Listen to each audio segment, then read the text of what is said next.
Hi, Ram. Welcome to the podcast. Thank you, Wendy. Thanks for the opportunity. Okay, so Ram, before I go deep into AI and data, there are a couple of things I want to highlight. The very first time I met Ram was through one of the conference where we were co-panelists. We were speaking on data strategy and everything around that. And since then, when last year I launched All About Scale, you were the first person I reached out to, but somehow that could not materialize.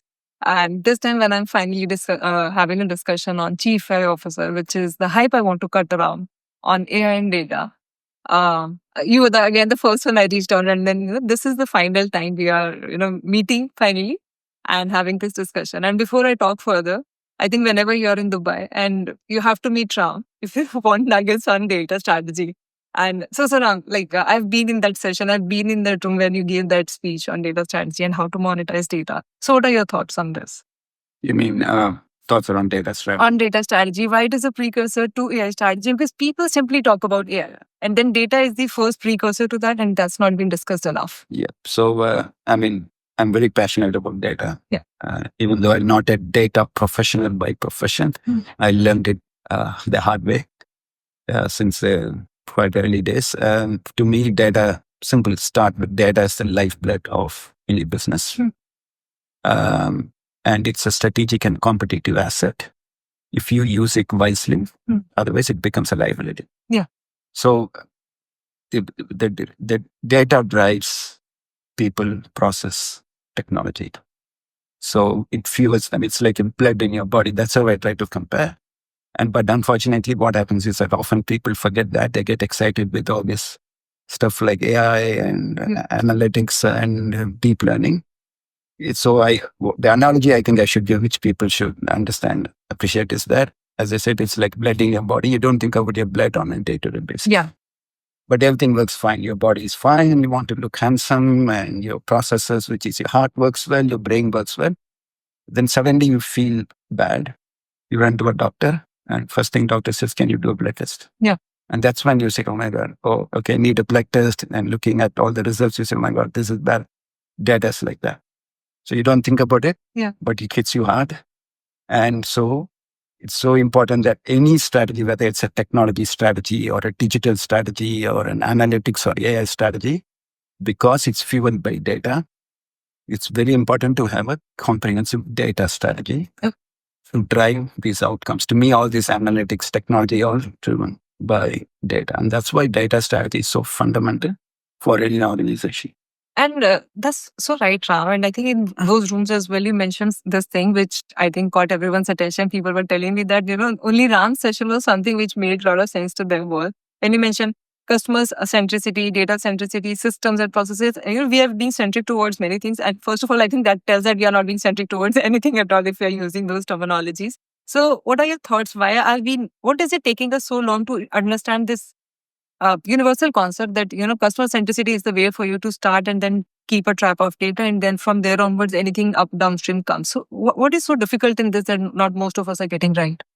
Because hands-on data is, people feel it's dirty and it's a tough road. Hard.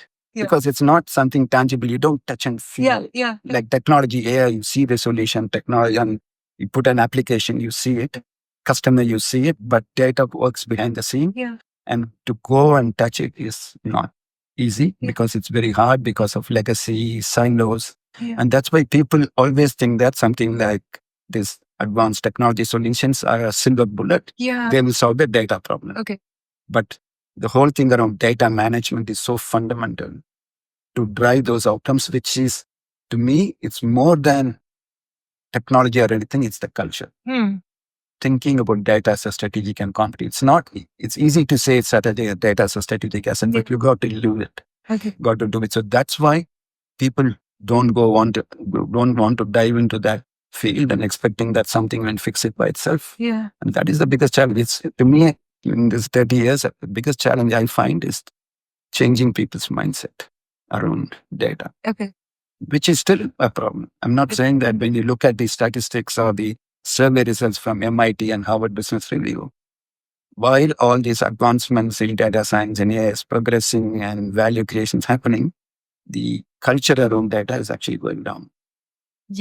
I Till that culture is actually going down. The last 3 years continuously it's going down the data culture. Yeah. And Ram, can I relate it with this, that because with AI now it's being more democratized. You have everything out of the box. That makes your job as an AI person easier. That now you don't really need to do all those gory details about AI. Don't need to know everything algorithmically so sound, and it's available, and you just want to do the plug and play and get the versions out. Because that kind of tendency is happening. People also want something which is in path of least resistance. So maybe their inclination to understand data is also reducing, because they're like, okay, whatever data is there, just pipe it into the algorithm, have some early results, and see if it is working for us or not. Is that also the reason people are not that much bothered about data now? People, I mean, when they really don't care about data, I think that AI is going to somehow magically solve the data quality problem and stuff until they hit the outcomes. Yeah. For example, I did a Gen AI pilot. Okay. I wanted Gen AI pilot to fail. Not because Gen AI is not great, it's great. It's great. Through that, people should realize the importance of data quality. Yeah. And it did fail. I mean, it's 60% accurate. Yeah. Because then we went back to the business and say, hey, look at your data. Okay. Look at how messed up it is. No wonder the AI system is becoming, mind you, the quality of an AI system is directly proportional to the quality of data. Yeah. So some people learn it through the hard way. Some people understand that.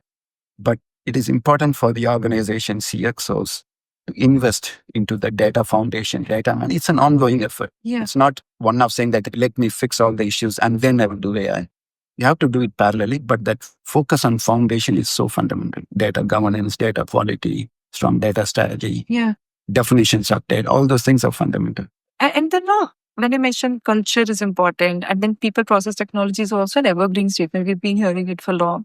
And changing people's mindset is important, right? I think mindset is something you can't really read through a resume and say that, okay, this person fits the bill or not, right? And these are some materialistic, tangible things we write. Their mindset is not tangible answer. So what do you think, whose responsibility is this to drive the culture? People say it's leadership, but I think it's both ways. Your team also nobody should believe that it's a top-down thing. Somebody will give a mandate and then only I'll take it as my responsibility. What are your thoughts? Yeah. So I'll give you an example of some work. I always believed in this culture and people taking accountability. The main thing, a lot of organizations, people think that data is a problem of IT or operations. No, data is everybody's business. Everyone's problem. If it's a data quality, it's an organization problem. Organizational problem. Why are you have poor data being captured in systems? Not because the system is bad, because it's the people who define the rules and things like that. So to me, to drive that culture, it should come from the top to start with, because they are the one who are paying the bill budget. So it should be top down, but they should lead by example and bringing bottom up and top down together. So example of what it's now 2008-9. Okay. For an organization, we did a data and culture trial. And it's one of the best case studies you'll ever get in industry, to be honest. I'm not trying to boast, but I tell you, CEO's X% of his bonus was tied to data quality. Okay. That's amazing. So people wonder how CEO's X%, I'm talking about double digit. Yeah. He was the data champion. Okay. As soon as he said, I'm going to be the data champion, guess what? That bonus or that KPI was in all his leadership team members, and then it went to all employees. Yeah. And you imagine what will happen. It transformed the organization because everyone started focusing on that. Data quality, we ran data quality rewards program for staff entering good data into system. They were rewarded by cash. Okay. That was in your organization, or that's in one of the organizations that I set up. Okay. And it was in India in 2009. Okay. So, and data quality was a key KPI. So staff were rewarded for entering good quality data. The branches that were operating, they were given data quality of the week awards, annual data quality. That transformed the organization. That's data amazing. Quality. It is possible, provided there is accountability. Rather than saying speaking about data quality is not enough, that who is going to take accountability and drive that? And that was a great case study. Actually, it transformed the organization for good. And even things like we gave data discount programs for customers. If customers give good data, they get some discount. If brokers give good data, they get some discount. So basically, they get rewarded for something. It's not a charity, right? Thing. Okay, you go and tell your employees and go and enter good data. I mean, come on, they need to have a motivation to do that. So that is where you drive the culture. Okay. So I call it normally data quality by design. Yeah. We talk about privacy by design. Think about data quality at the conceptualization stage of any initiative rather than after the fact. That's so true. I'll tell you one thing. So when this particular CXO was driving that and becoming a data champion, doing it, having an accountability ownership also means authority that makes sure that when I'm driving it, I give enough visibility and communicate it well to the teams. When you do that, communication just doesn't happen to your team members. It happens in the peer executives as well. So how easy or difficult it is to onboard your peer executives? The reason I'm asking this is immediate change in data quality is not reflected maybe in the tangible business outcomes, not instantly, right? Maybe over a period of time. And then there is always this pressure of giving some business, moving the business needle or moving the numbers onto the business tracks. So something which is a growth function. They don't see it like this, right? So how do you make sure that you have that together, that having being on that journey together with their peer executives? To get a CEO having a KPI, that itself was a huge ask. Yeah. But it required a lot of communication, education.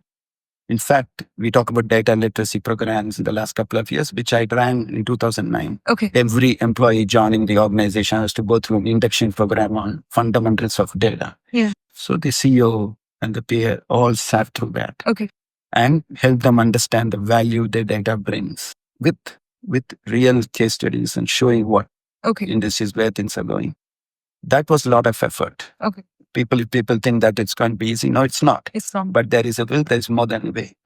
So we tried really hard to get them convinced. And then when we put that in, we were very clear on what will be the tangible outcome to demonstrate the return on investment on these sort of initiatives. And we were able to show the turnaround. For example, simple things, return of mail. You send mail to the wrong address. You try to contact some person with the wrong mobile number. But you fix them and then you see the turnaround.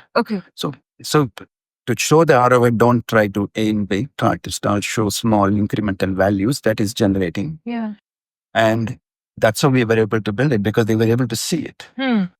Things like when you build a single customer view, then to demonstrate how a single customer view helps you in your cross-sell, upsell, all those things.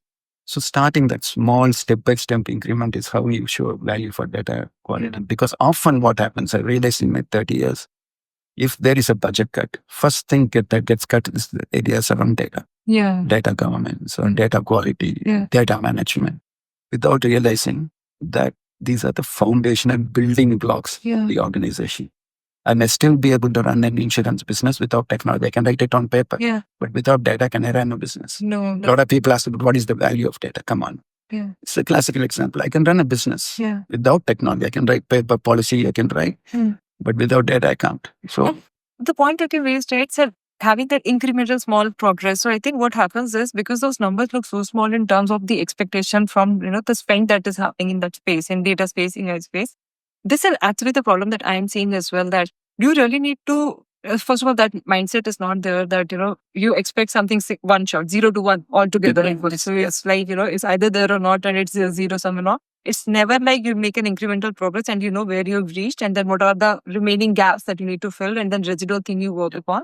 So how to change that mindset? Because that incremental thing, phase-wise journey, we all talk about it. It's good in theory, but practically it's not there on the field. It is not on the field because probably the organization doesn't have a holistic strategy. See, when you put a data strategy, you need to have a data strategy that is holistic, looking for the future, the target state, where do we want to be. And at least that visionary look has to come through at least be very clear. Once you're very clear, then when you have the different components that are going to drive that strategy, prioritize on where value creation will happen. Focus on that, but not shying away with your strategic ambition of where you want to be. You may not go in a straight line, but you may go zigzag, but as long as you're focused, directionally you are there, do it incrementally. That's how we did it. But certain initiatives may be quick wins. Some of the initiatives may give something in 3 months, something will make it in 6 months. So prioritize what is important for the business. For example, I'm not saying that do something that is a low-hanging fruit within 1 month you get. For the business, That 3 months project will be more significant and focus on that. But don't say big bang, wait for 1 year, Yes, 2 years. yeah. Spend a couple of $1 million and there's no outcome. Business doesn't have time or energy to wait for things to happen, given we are living in an information economy world. So the incremental is what I believe is important, but within the scope of a holistic data strategy. And that brings me to the next question, Ram, that I think you must have also read, and you've been into that exec position for such a long time. And I really want to know your inputs on this. There was an article somewhere which says the CDOs are not in their position for longer than 1.5 or 2 years. 2.5 years. There's some number, right? Maybe because that happens is by the time you understand the lay of the land and then start working on it, some initiative, whether the result time is there, and if those are not promising enough, you don't know whether how long can you keep continuing. Because I believe, and I've been in that position, there is a lot of pressure as well, that you need to show returns as well as make sure that you're building a long-term capability. If the returns are not there sooner enough, and how long can you keep engaging those discussions? Because you were saying that communication needs to continuously happen and all. It's not overnight, and it has to happen through multiple iterations. So why does that happen? And how long? How you have been able to sustain that position for yourself? Again, my focus is always one focus on what really matters. Yeah. I'm not saying that I'm the right approach because the one size doesn't fit all. Yeah. Most of the CDOs I know. Yeah. First project they do, I want a big data lake. Okay. I want to invest I have seen $30 million. Yeah. Without that, I can't do anything fundamentally wrong. Yeah. You focus on where you can extract value from. I mean, I can still live with my legacy system. The biggest challenge CDOs having is that the data area. Once you democratize data, anything is possible, is my view. Anything is possible. Okay. But the challenge is democratization of data because of the core legacy systems, the core legacy processes, people mindset. Yeah. You got to bring them together. And it takes time. Yeah. It's a journey. It's a cultural transformation journey. So rather than saying I want a big data lake and I want to bring vendors, external vendors, we do this big project, many of the CDO, by the time they do that, those sort of no data foundation projects happens. You can't say that data quality, for example, within a year you solve the data quality. Data quality is an ongoing. So how do you balance that while you bring tools? At the same time, how do you constantly show incremental value? For example, take the last 4 years, I didn't even ask a single extra dollar as a budget. Okay. But still we are able to create value with whatever we have. Okay. Because it's very much linked to the prioritization of the use cases. And see what can we do within you go for new tools and technology if you're exhausted. Yeah, definitely. Yeah. Why saying that today's technology is tomorrow's legacy? Yeah. It will constantly change. Yeah. People were talking about things like Cloudera and all those things. Now they're talking about data bricks, something maybe data bricks Square tomorrow. That will always evolve. Yeah. But how much value you're extracting from the existing investments before you ask on your investments is very critical. So executives, it's a responsibility of CDOs to have that mindset to make it real and practical for the CEOs rather than simply this budget. Give me $20 million. After a year, I will deliver something. Yeah. We never ask that. We just show incremental. So that is the mindset that's critical because of that lack of the mindset of being incremental and trying to do big bang things, business doesn't have time. 2 years is too much for them. Yeah, 2 years is and too also remember the lifespan of CEOs are now like 2 to 2.5 years. Yeah. They leave when someone else comes. Yeah. And then this hit and trial experiment keeps running, right? And then still no value on paper. Yeah. Yeah. Okay. That's my view. I'm not saying that that's what I disagree, but that's my view. Definitely. And I think we are here, and the reason we are recording this as well is to make sure that we learn from each other and then see that whoever is doing that, maybe we can imbibe some. By the way, I want to clarify that whatever I say here is my view. It's your experience. Yeah. It may not be the view of my organization. Yeah. I totally understand you. And that's what I'm leaning as well. Just sharing my experience, having been in the data field, beaten left, right, and center. You see the good, bad, and ugly side of it. Yeah, yeah. And Ram, I think the statement that you mentioned, right, it takes a lot of maturity to say, and that, last 4 years not asking for extra funding, but, funding is becoming, I think, sometimes a escape thing that, okay, I'll get more, I'll show more, or, that becomes a little fancy thing, an easier thing to do. Like we are inclined towards taking an easier path, right, rather than working on the foundations. So 3 things I think that came out of the last discussion that you mentioned. Value word I've heard a lot of times from you. Let's just see, okay, value is also very subjective thing. Like, what do you think? First, make it easy for people to understand what possibly could be value for you. Possibly a value, it doesn't need to be attached to a direct financial benefit. Okay. Dollar number. Okay. It could be anything, even within, let's take within an organization. I'm creating operational efficiency. Okay. change the processes, fine tune the processes. By fine tuning processes, maybe you save some time. And then you can apply a dollar figure to that. How much time? It doesn't need to be direct. For example, increase revenue or increase sales is directly attributed to dollar figure. So things like, as I said, fixing some of the foundation. And what is to do with data? Use data and insight to understand the process challenge you have. You don't just look at the process that I'm going to change it. You have to have some statistics, and that is driven by data. So to me, value anything that is creating an economic benefit. Whether it's financially, directly or indirectly to the organization, in a way is creating efficiency. To me, that's value. So because not every analytical use cases, you can apply dollar figure. That's my point. That's so true. And that's like data foundation work. Someone then put a dollar figure for that. I'm doing foundation, fixing some processes and stuff for data processing. I can't put a number there but they are the enablers. So there's difference between value creation happens through enablement or a direct reflection of an outcome. So that's how I see it. So in my when I present to the executives, we have two components. One metrics around enablement. The other one is a direct financial benefit. And do you kind of do the split between the two? This much time, because that's Very kind clear. of the numbers you need to give. Very So what's clear. the proportion? 50, 80, Depends 20? on the maturity, the organization maturity. If your organization is not mature, because it's very important when before you even do a data strategy, you need to do a capability maturity assessment across your businesses. Because one size doesn't fit all. For me, it's even more complex because we are 30 plus countries. So what is capability? Capability maturity assessment from a data perspective. You need to look at the whole data life cycle. The thing is that one thing I want to highlight, this is again my view. People think that doing analytics and AI means they are data-driven. Data-driven analytics and AI are just a use component of the data life cycle. There's so much before, and there's so much after. You got to bring everything together in an integrated manner to create value. So when you go into an organization, okay, you are a new CDO.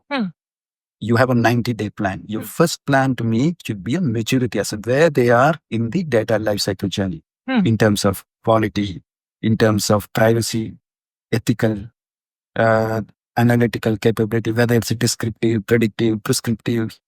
AI, once you know that will form a key ingredient to build your data strategy. You can't go with a data strategy, I'm going to change the world. No, it's not. You have to take the organization through the journey. Everyone has to travel with you through the journey. Remember, I said data is everybody's business. It's not a CEO's business. So you got to take them. So you do a maturity assessment of where they are. You don't need to spend too much time. Some people, what they bring their vendor organization to a maturity assessment. My view, you are a CEO. If you can't do it, and expecting someone else to do it, then you should not do that. Definitely. You bring your own people to do that. By that way, they are also learning. And they are closer to the data than any other vendor. And they are also learning the journey about it, because they have to be part of that. Bringing someone and saying, so we, for example, to do maturity assessment, when I went in the organization, 35 countries, I told my team, we are going to do it 6 weeks. Done. Across, we scan through.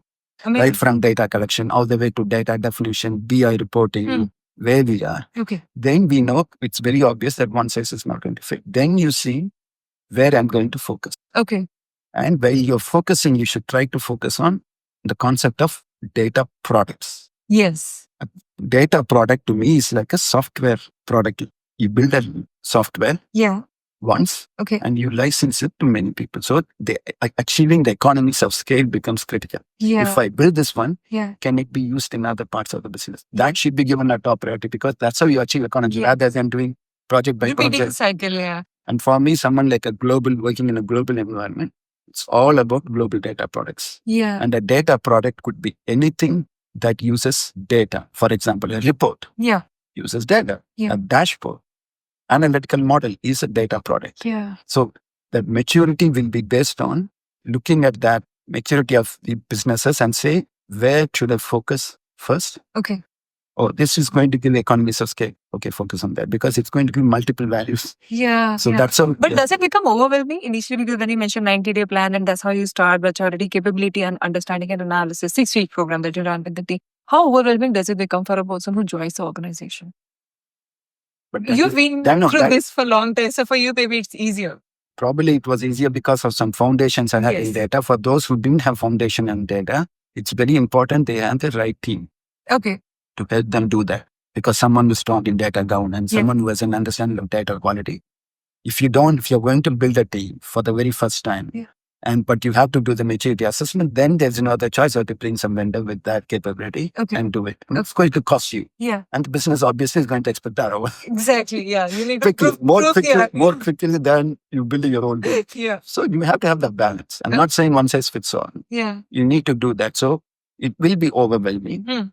But if you have a good team, it will not be, because you are subject to know exactly. As you Yeah. read, look at the organization, study the organization, easily find out. And these are not the things that are taught somewhere in the curriculum, I believe. That This is is something that comes from the one experience. thing You that is fail. you go into your absolute spot, and this is an area I get normally frustrated.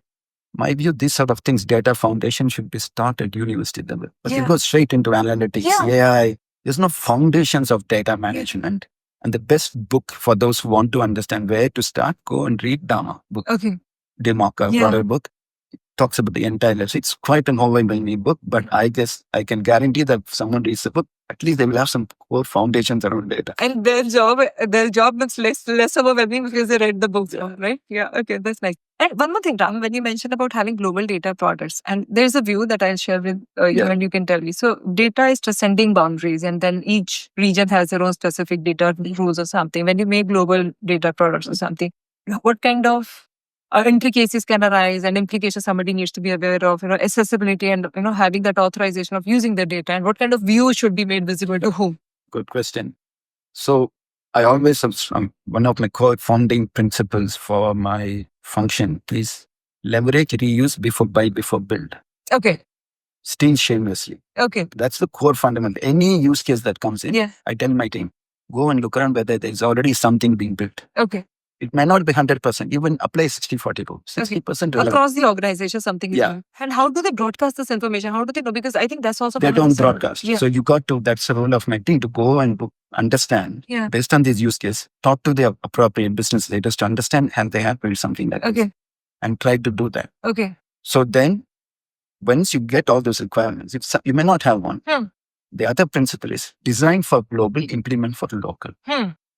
You can't have a one size fit all saying that I'm going to build a global product, because particularly for my function where there are multiple countries, data residency, all those things become very important. Yeah. But there are these core components. Yeah. Irrespective of what you're talking, if you talk about claims, analytics, those core components will never change. Never change. Yeah. You need to identify what are those core components. So those core components should be part of your MVP. Okay. Global product MVP. Yeah. You are not going to compromise on that. Okay. Because the other building blocks. So identify the core components and you build a data product and roll it out in one region. I'm not saying that you take it and lift and shift it is going to work. Then you need to customize the layers where there is this. So fine-tuning works here as well. So like 70% is the horizontalization that's there, and then 30% you take. That's how you achieve scale. Okay. Otherwise, what will happen? You'll go and build. It's not going to work. And correct me, 30%, whatever you're fine-tuning you're saying is not just case by case, it's region by region also, right? It's because case by case again becomes too. But remember, in my case, it's a challenge, and we are talking the 30 plus countries. Yeah. Each country. Yeah. Then they are categorized into regions. Okay. And you have the whole organization. Yeah. So your data strategy should take the whole organization's business strategy as an organization, because that is where directly related to shareholder value. Okay. Not country. Just because a country performs doesn't mean a shareholder value. It's the whole organization. So you need to keep that in mind. Okay. Where are we heading? Okay. Then look at the regional specific strategies. They are different. Then look at country specific strategy. All these three plays a role. That is why when you do a prioritization, all these three strategies are a key input to your prioritization process. Okay, so tell me one thing. So when some new technology change happens, and there are a lot of McKinsey reports and BCG reports that say that this is the genuine strategy CXOs must know. By the time a new wave comes, right, and it goes to the business head, I'm not talking about regional head, maybe the business head, the CXO, actual CXO. By the time it goes to them, they make a change in their business strategy. Maybe the business, something that they're trying to do is now needs to be more aligned because technology is making it possible. Technology or whatever the impact customer experience is improving. And because sometimes of you need to AI. do for the competition as well, right? So when you do that, by the time it comes to you, then you pass it down to your -1 and all those things cascade to the time the groundwork starts to happen.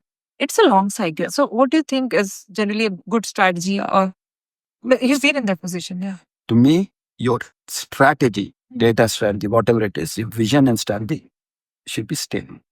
Should not No be changing change. with the business strategy, Okay. It should be stable. Okay. So it doesn't need to be very specific, Yeah. stable. For example, my strategy I have is on a page.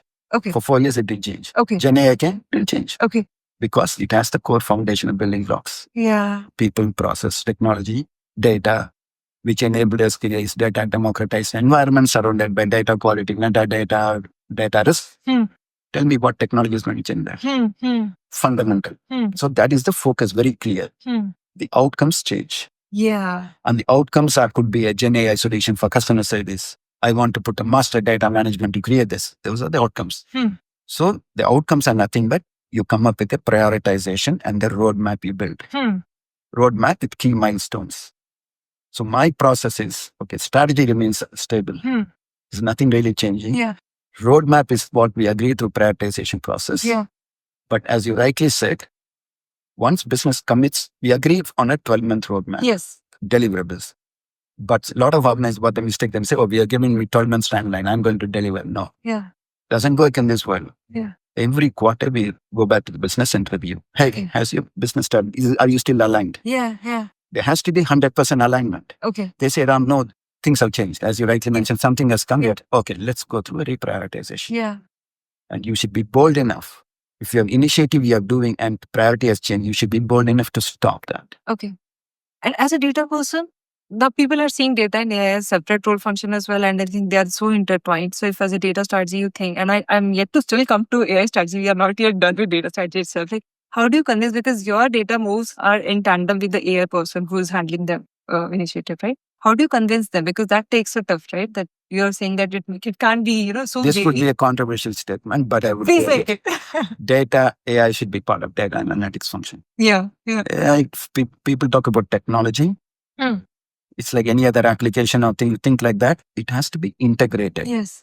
I mean, whether it sits under a technology, it should be sitting at the same level because, as I said, data fuels AI. Yeah.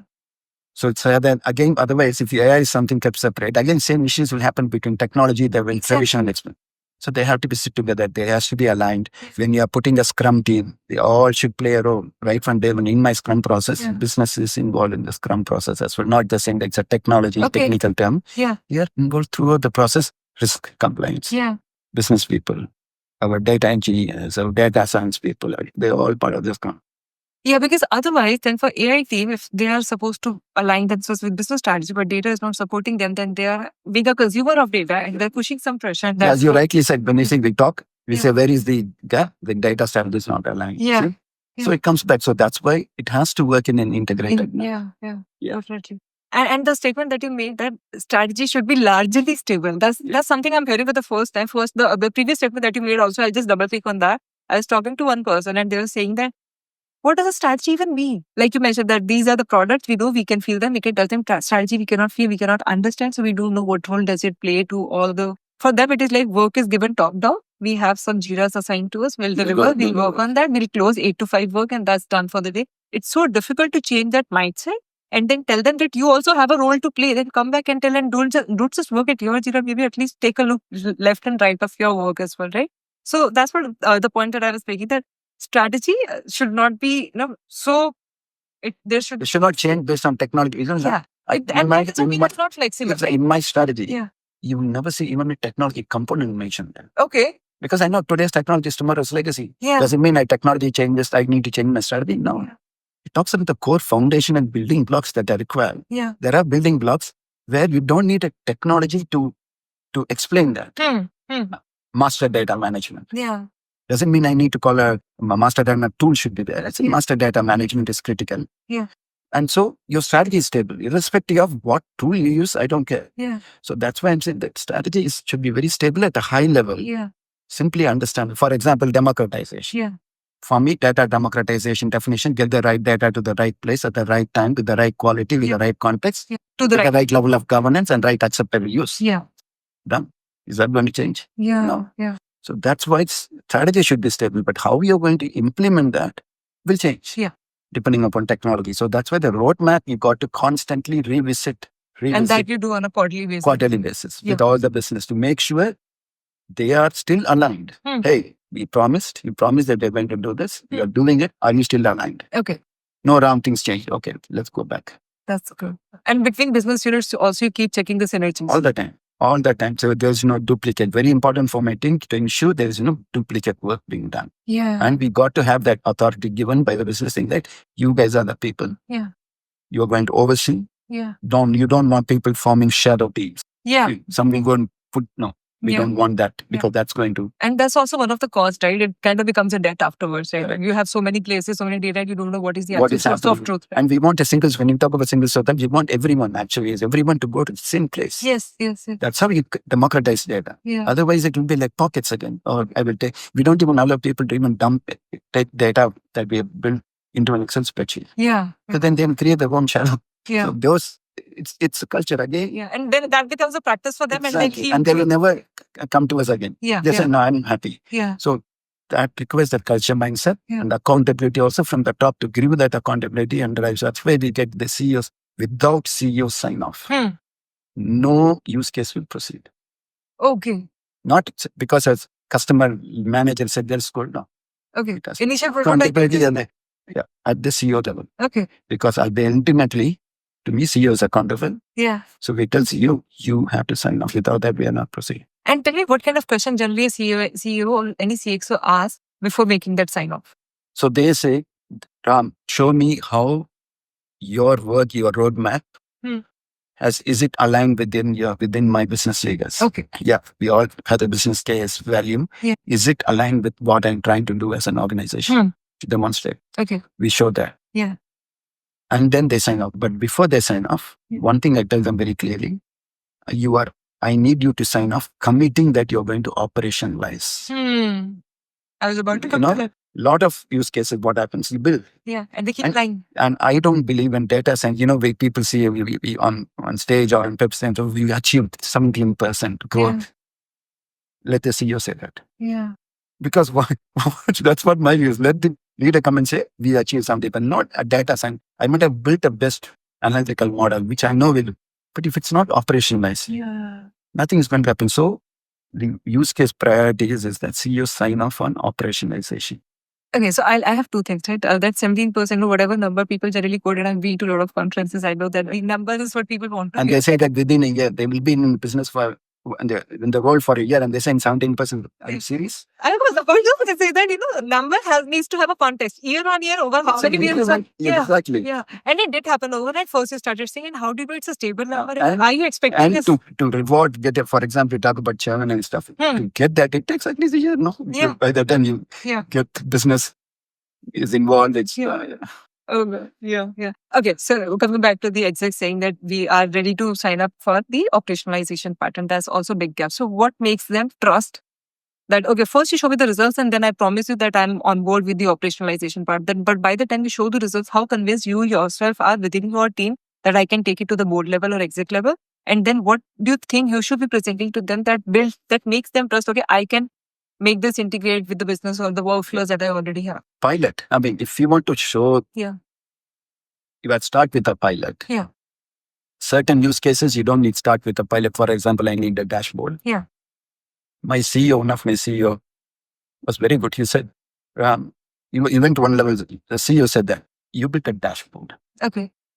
Dashboard, you don't need to show an ROI because they want to show how the revenue is going up, how sales is going, where is our operations. What he said is that you built a dashboard. Okay, you see the trend. That's not going to give me any value. What are you doing with it? Yes. So I need CEOs like that. Then makes my life easy. But rather than what happens, they build a dashboard and see the trends going. Those are fancy things. That was great. Yeah. But what actions are we taking? Yes. That is what is called operationalization. Yep. So in the use case, when we put a dashboard, we ask them the question, tell me, what are you going to do with it? Okay, if my sales is dropping, these are the initiatives we are going to put in. Yeah. Or what exactly is missing in this that would have given you extra confidence that you could act on it? So that you don't need a proof of concept to prove, because those things has to be operationalized. Yes. So that's how we go for it. But certain things like some use case with models and stuff, we have to do a pilot to show what happened. But the problem is that you build a model where we want to show cross-sell upsell. And these are the customers we are going to target for cross-sell upsell.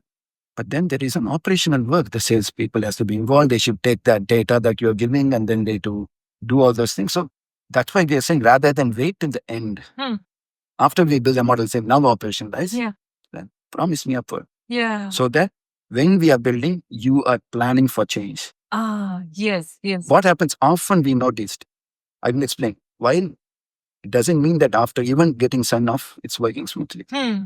Okay, they all say promise, and then you got there and they said, you know what, we had other things to do. Okay. We don't have resources. Yeah. So what we said, this is not, still it's not working despite a stringent, rigorous process and sign off. Yeah. So now we are going to the next step. Okay.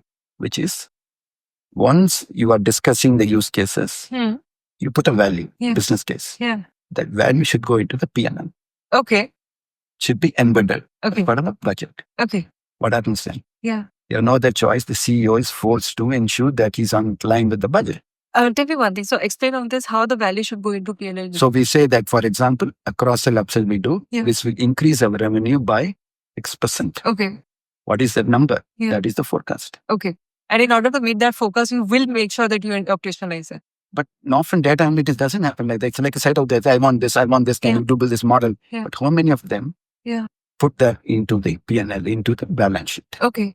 So to me, and this is an example, I always quote, the day an organization is truly data-driven is a quote given by Admiral Mary Hopper in 1819 something, who invented the COBOL, 1940. She said, someday on the balance sheet, there will be entry called information, where that entry is more powerful than the software and hardware that processes it.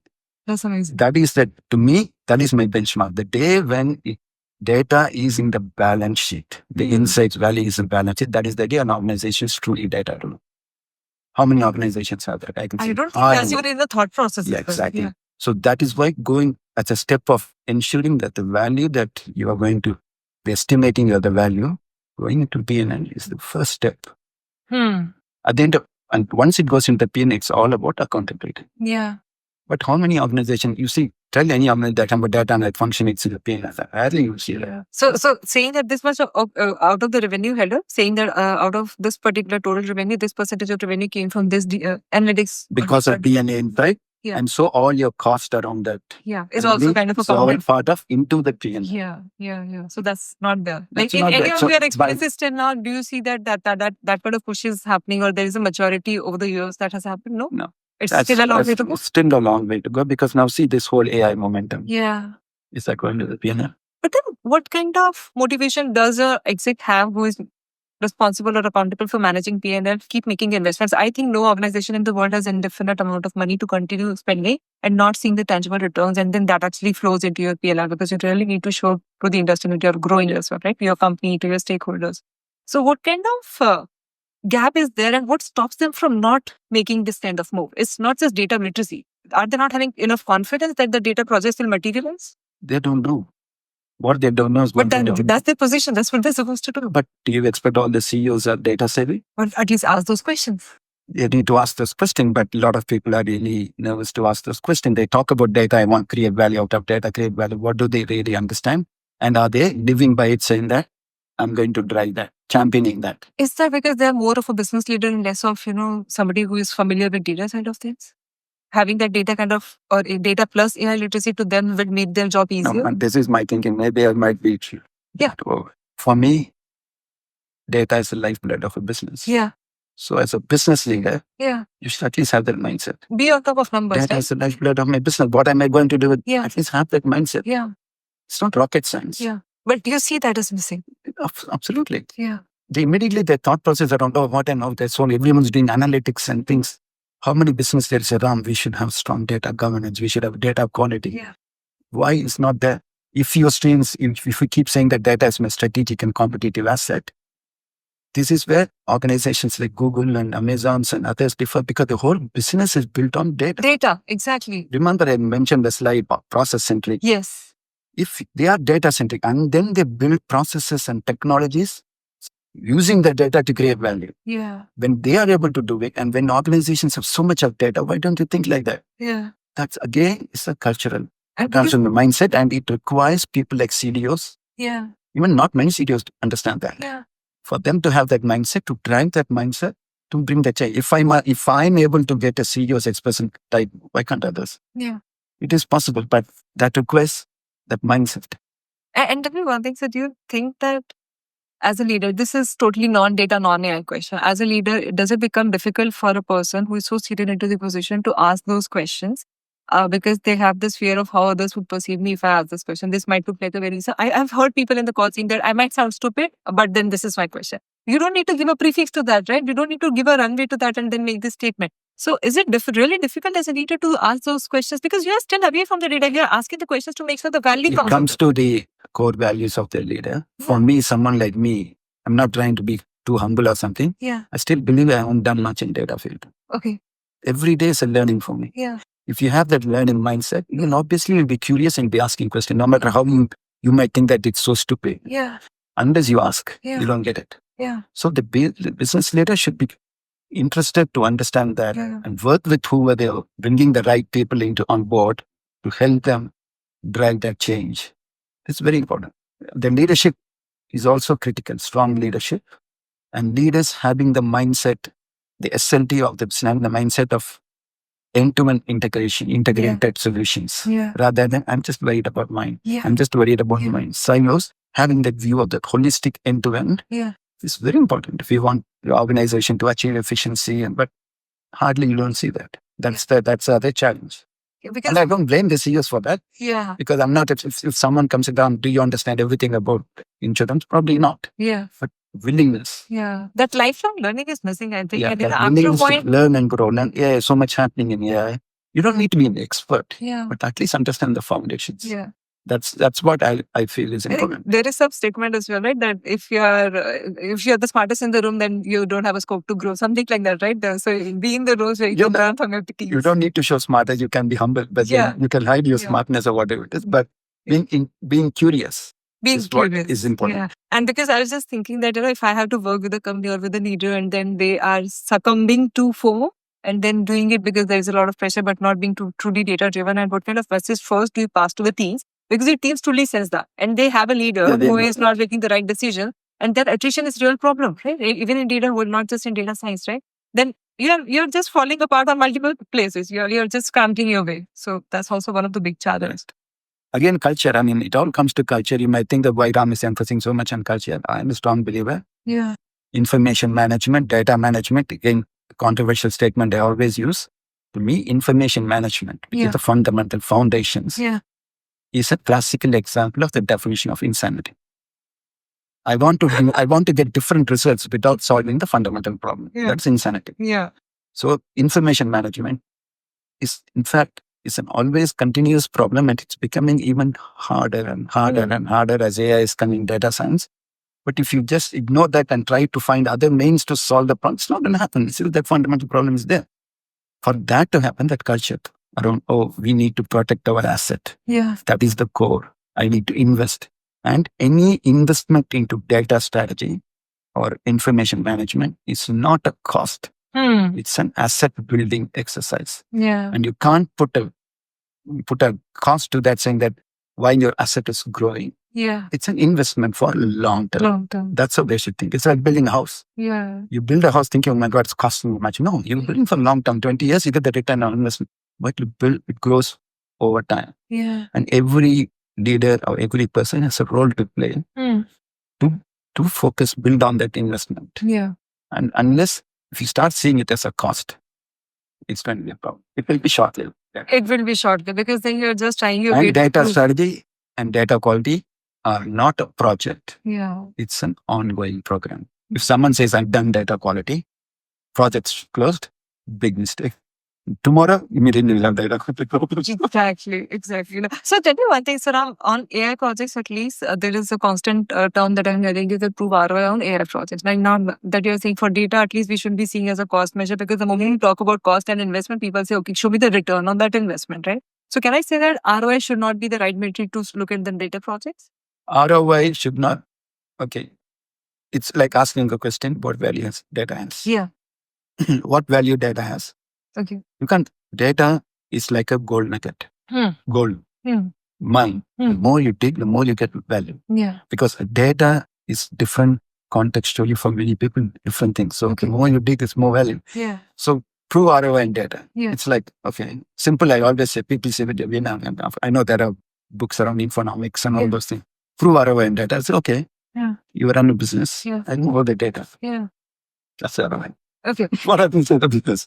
It's just not fun. And one question that I often face is that ROI is something that you do, you expect basically after making certain investments, right? But then is there a way to foresee the ROI before I start making the investment? Before I even start that initiative, do I have I don't know, should I call it a first principle based, gut feeling based, something coming from an experience that in your prioritization metric that you mentioned as well, how do you know where to put the money initially? Because the returns come after a particular point in time. And then there comes a point when you say that, okay, I need to kill a particular project, pull up the plug because this investment is not worth anymore. But by that time, the investment has already gone in, right? So as as a senior person who's been into the industry, do you have that kind of a lens through which you're able to see through that? Yeah, I can, for example, given my experience, I am seeing so much. Master data management, for example, is so fundamental. My first master data management was 1990. Okay. So I know the ROI that's going to bring a single view of a customer. What does it mean? Yeah. From internally as well as externally. Okay. I can. So experience does help because you have failed, you have succeeded, you have stood up again, and you build up on that all those things. So you know where things will work, where things will not work. Things like integrating data, where it will work, where it will not work. That experience will always add value. No question about it. Makes it easier for me. Yeah. But despite that, as a team, for example, the current priority, I spent 6 months prioritizing. Okay. For the next year. Okay. Amount of scrutiny we go through. Yeah. Still, there's a lot of work. Yeah. But that experience will definitely expedite it. And for sure. Does it help you build a case? Do you really, first of all, ever need to build a case for all the things that you do? No, what we do, so we have people in regions. Yeah. Sitting in the regions. Okay. They have a responsibility to go and work with the businesses for next year use cases. Whatever. Okay. You don't expect business to come with use cases. Okay. If they know just they'll be done. They don't need that. Okay. It's your responsibility to tell them the art of possibilities. Yes.